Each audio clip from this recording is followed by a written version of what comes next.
George Maringa, KTN News. Listen, I want us to take a look at a story that has standoff that could cost people's lives. The lives of over 1.5 million Kenyans living with HIV and AIDS hangs in the balance, following a continued impasse over distribution of antiretroviral drugs currently lying at the port of Mombasa. USAID insists that a private company should distribute the drugs, but the Kenyan government maintains that this should only be done through the Kenya Medical Supplies Agency, KEMSA.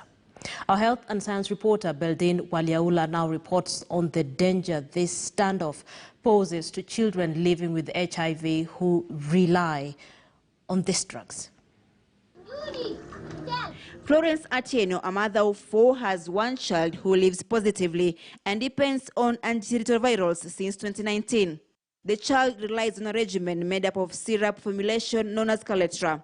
This is after her son rejected the drugs given to him earlier on as he could not stomach them. But the mother's worry now is that the supply of the life-saving drug is fast dwindling. Kwa muda zingine hapo hiyo madawa nikienda usi nilipata kama nilikuwa nakosa hizo madawa. Her quest to get her son the Kaletra syrup formulation has not bore fruits. Wananiambia hizo madawa bado aziko haipatikani. The drugs given to her son at the moment are so bitter that the son cannot stomach, and more often than not, he has to go without them. Kuna ingine waliniambia unaweka kwa chakula alafu unampea. Na hiyo bado imemshinda. With the syrup not being available, Florence has to go an extra mile to ensure the baby at least takes the drugs given to him. Naweka kitu kama saa 2:30 kwa maji na dissolve tu.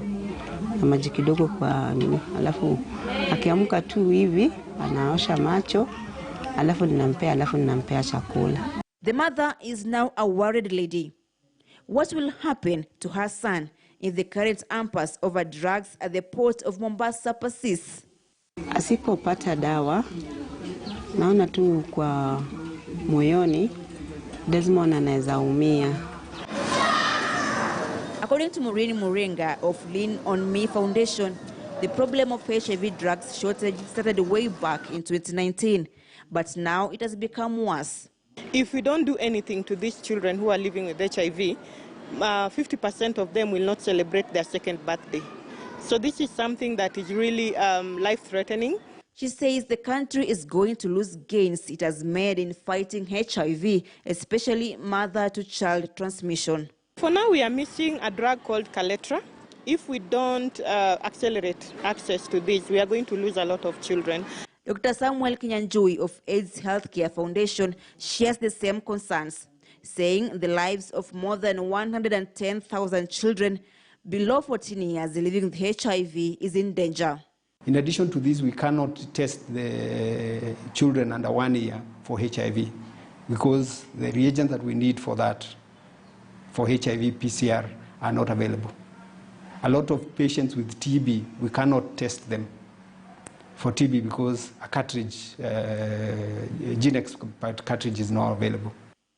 Even after Health Cabinet Secretary Mutahi Kagwe sought approval of HIV drugs that were donated by United States organization USAID, the drugs are still lying at the Mombasa port since January.